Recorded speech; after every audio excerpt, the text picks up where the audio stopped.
WWE রতে আমরা দেখতে চাই কি আর দেখিয়ে দেয় কি না, এটা তো খুবই স্বাভাবিক ব্যাপার। এরকম তো হতেই পারে, আর স্বাভাবিক ব্যাপার। এরা তো রেটিং তোলার জন্য তো যা কিছু করতে পারে। মানে ভাই ভাবতে পারছো সার্ভাইভার সিরিজের টিম মানে এক সপ্তাহ আগে 6 দিন আগে চেঞ্জ হয়ে যাচ্ছে, বা অসাধারণ ব্যাপার। তবে হ্যাঁ, আজকে আমরা যেটা ভেবেছিলাম সেটা একটুখানি হয়েছে, গুন্ডাগার্দি হয়েছে ব্লড লাইনের এগেনস্টে।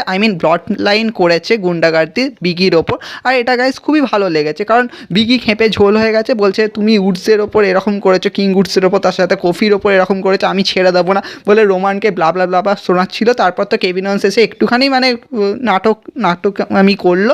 তারপরে গাইজ বিগি রেগে গিয়ে দৌড়ালো ব্যাক স্টেজের দিকে, আর তখনই চলে এলো উসোস, আর উসোস এসে অ্যাটাক করতে থাকলো। এবার গাইজ এখানে তো 2-on-1 ব্যাপার হয়ে গেছিলো। তার মাঝখানে গাইজ আমাদের রিডেল সবসময় হিরো হতে চাইছে, আর সেও দৌড়ে দৌড়ে চলে এলো বাঁচানোর জন্য বিগিকে। চলো ভাই ঠিক আছে, আমরা দেখতে পেয়েছি শুরুতেই একটা ট্যাগ টিম ম্যাচ। এখন গাইজ এখানে বিগি আর রিডেলের সাথে এগেনস্টে ছিল উসো, তার মধ্যে ফাইট হচ্ছিল। কিন্তু হ্যাঁ, ম্যাচের স্টার্টেই চলে এসেছিলো সেথ রলিন্স একটুখানি ম্যাচ দেখার জন্য। আর এখানে গাইজ একটু তো ইন্টারফিয়ারেন্স ব্যাপার স্যাপার তো হতোই। এখানে গাইজ বিগি হঠাৎ করে থ্রো করে দিয়েছিল উসোকে সেথ রলিন্সের ওপর। সেথ রলিন্স খোঁচে গিয়ে এখন রিংয়ের মধ্যে ঢুকে গেল আর সবাইকে খেলাতে শুরু করলো।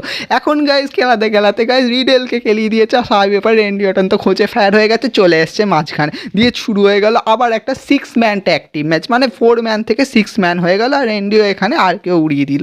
কিন্তু গাইজ এখানে তার মধ্যেও কিন্তু শেষ হচ্ছে না। এখানে আবার 6-ম্যান ট্যাগ টিম ম্যাচের মধ্যে অনেক গোড়ায় গন্ডগোল চলছে। কিন্তু হ্যাঁ, সেথ রলিন্স ঘুরিয়ে ঘাড়িয়ে রিডেলের ওপর পিন করে জিতে গেল ম্যাচটা। কিন্তু পিন করে জিতে গেছে, কিন্তু রেন্ডি অর্টন তো বদলা তো নেবেই, কারণ সার্ভাইভার সিরিজে উসোস ভার্সেস আরকে ব্রোর ম্যাচ হচ্ছে। তো রেন্ডি অর্টন একটা আরকেও দিয়ে বেরিয়ে গেছে, আর বিগিও কিন্তু বদলা নিয়েছে। বিগি কিন্তু উসোর মধ্যে একজনকে ধরে একদম বুঝিয়ে দিচ্ছে, তোদের বাবাকে দেখিয়ে দে কে বড় বাবা কে বড় বিগি। তো এইভাবে গাইজ একদম মানে উদাম দিয়েছে, আর একটা বিগ এন্ডিং দিয়ে দিয়েছে। কিন্তু আমরা ব্যাক স্টেজে দেখতে পাই যে কেভিন ওয়েন্স আর ফিন ব্যালারের মধ্যে একটুখানি খুনসুটি চলছে। তো আমাদের তো মনে হচ্ছে টিমমেটের মধ্যে তো ফাইট হবে, স্বাভাবিক ব্যাপার। কিন্তু এখানে গাইজ বিয়ানকা বেলিয়ার আর ডু ড্রপের মধ্যেও গাইজ একটা কিছু না কিছু ঘটছে। আমার মনে হচ্ছে ডু ড্রপকে একটুখানি বুকিং হাই করানোর চেষ্টা চলছে, তার জন্যই বোধহয় বিয়ানকা বেলিয়ারের সাথে একটা কোনো ম্যাচ আপ চলছে। তারপরে গাইজ আমরা দেখতে পাই যে বেকি লিঞ্চ একদম চাটন দিচ্ছিল শার্লেট ফ্লেয়ারের ওপর, তার মাঝখানে লিভ মর্গান এসে তাকে চাটন দিতে শুরু করে দিল। আর স্বাভাবিক ব্যাপার, বেকি লিঞ্চ কেন ছেড়ে দেবে, বেকি লিঞ্চ দিতে গেছিলো ম্যান হ্যান্ডেল স্ল্যাম, কিন্তু ঘুরে গেল। হ্যাঁ গাইজ ঘুরে গেল। এখানে মানে লিভ মর্গানই একটুখানি কাউন্টার করে দিল, বেকি লিঞ্চ বেরিয়ে গেল, আর লিভ মর্গান ওরই টাইটেল হাতে নিয়ে রয়ে গেল। মানে এখানে বোঝা যাচ্ছে লিভ মর্গানকে স্ট্রং করছে। তো ফাইনালি মানে স্ম্যাকডাউনে তো লিভ মর্গান কিছুই করতে পারেনি, খালি কারমেলার সাথে আর জালিনা ভেগার সাথে ম্যাচ খেলছিল। কিন্তু এখানে তাও একটা চান্স তো আছে। তারপরে গাইজ আমরা দেখতে পাই হচ্ছে স্ট্রিট প্রফিট ভার্সেস ওই আলফা একাডেমি যাকে বলে। তবে হ্যাঁ, এখানে আমরা ওটিসকে প্রচুর হাইফাই মানে একটুখানি দেখতে পেয়েছিলাম স্ট্রংনেস দেখাতে, কিন্তু চ্যাট গ্যাবেলের ওপর পুরো পোপাট হয়ে গেল। এখানে মন্টেস ফোর্ড চ্যাট গ্যাবেলের ওপর পিন করে বেরিয়ে গেল, বাহ অসাধারণ।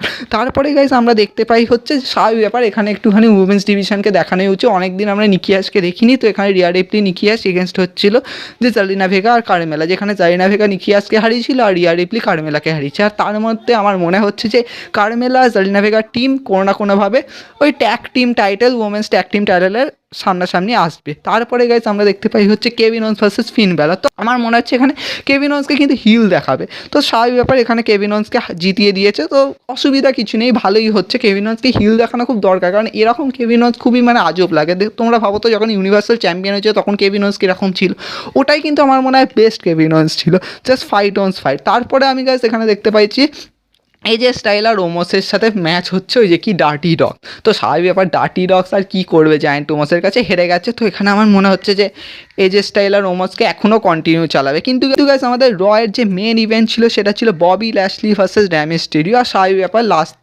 লাস্ট উইকেই তো ডমিনিক মিস্টেরিওর ওপর তো হেভি অ্যাটাক হয়েছিল। তো স্বাভাবিক ব্যাপার, এখানে তো ম্যাচ হওয়ারই কথা। কিন্তু কথা হচ্ছে এখানে ম্যাচ হলো, ববি ল্যাশলি জিতলো, স্বাভাবিক ব্যাপার। কিন্তু অ্যাডাম পিয়াস ঘোষণা করে দিল যে নাকি র্যামি মিস্টেরিওর জায়গা নেবে হচ্ছে অস্টিন থিওরি। আচ্ছা, তা আমি তো অন্য কিছু ভেবেছিলাম, আমি জানতুম যে মানে র্যামি মিস্টেরিও বেরিয়ে যাবে গাইজ, তোমাদেরকে কালকেই ভিডিও দিয়েছিলাম। কিন্তু আমি ভেবেছিলাম বোধহয় এজে স্টাইলকে ঢোকাবে, কিন্তু না, এখানে অস্টিন থিওরিকেই চান্স দিয়ে দিল। আর এ তো ভাই সেলফি তুলতে তুলতে নিজেই পোপাট বানিয়ে ছেড়ে দিল, অসাধারণ ব্যাপার ভাই। মানে এখানে সমস্ত কিছু হচ্ছে, মানে শেষই হচ্ছে। সেখানেও গাইজ তোমরা দেখতে পাচ্ছ যে মানে কি বলবো, মানে টিমই চেঞ্জ হয়ে যাচ্ছে। মানে এবার তো দেখা যাবে স্ম্যাকডাউন, স্বাভাবিক আবার স্ম্যাকডাউনে তো টিম চেঞ্জ হবেই, কারণ স্ম্যাকডাউনে তো দুটো টিমেই কিন্তু একটা একটা করে ভ্যাকেন্ট স্পট রয়েছে, তো ওখানেও চেঞ্জেস হবে, কিন্তু এখানেও চেঞ্জেস হয়ে যাচ্ছে। কিন্তু আমার মনে হয় যে অস্টিন থিওরিকে ঢোকানোর কী দরকার ছিল? না ঠিক আছে ভাই, তোমরা যদি ক্রিয়েটিভ দেখাতেই হতো তাহলে এজে স্টাইলকে ঢুকিয়ে দিতে ওর মাঝখানে, কিন্তু না, এরা ভাবছে যে অস্টিন থিওরি এত সেলফি তুলছে তো একেই ঢুকিয়ে দিবা, অসাধারণ সেলফি স্টার বানিয়ে ছেড়ে দিল একে। কিন্তু কী আর করা যায় ভাই। কিন্তু হ্যাঁ, রয়ের ম্যাচ তো ঠিকঠাকই ছিল। আমার মনে হয় কেভিন ওনস ভার্সেস ফিন ব্যালারের ম্যাচটাই হেভি সেরা ছিল, ওটাই ভালো মতো দেখাচ্ছিল, কারণ শুরুতে ওই 6 ম্যান 4 ম্যান ট্যাগ টিম ম্যাচে কোনো মানেই হয় না, আর লাস্টের এই ম্যাচটা তো লুটোপুটি খাওয়া ম্যাচ, এটা তো মানে দেখা না দেখার এরকমই সমান। কিন্তু হ্যাঁ, যেটা ভালো ছিল সেটা হচ্ছে ফিন ব্যালার ভার্সেস কেভিন ওনস, কিন্তু হ্যাঁ কেভিন ওনসকে তো জেতার দরকারই ছিল, আর কেভিন ওনসকে আমার মনে হচ্ছে হিল টার্ন দেখাবে, আর মনে হচ্ছে কেভিন ওনস আর সেথ রলিন্স যুগলবন্দি কিছু একটা তো করবেই সার্ভাইভার সিরিজের মধ্যে, তো খুবই ইন্টারেস্টিং র ছিল।